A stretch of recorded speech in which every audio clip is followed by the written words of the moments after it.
Good day, MarineMax charter guests. This is Captain Dave on the Aquila 44, and we're going to be going through how to transfer fuel from the port tank over to the starboard tank to balance out any usage required for the generator.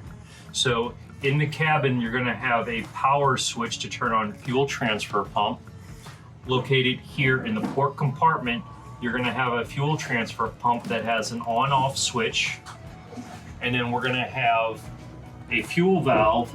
Currently it's in the closed position. We will open our fuel transfer valve on both our port and starboard fuel tank. Now, once our fuel transfer is complete, we will go back and we will close the valves on both the starboard and the port tank. Then I will go inside and turn off our switch at the main distribution panel for our fuel transfer. And this wraps up how to transfer fuel on the Aquila 44 from the port tank to the starboard tank.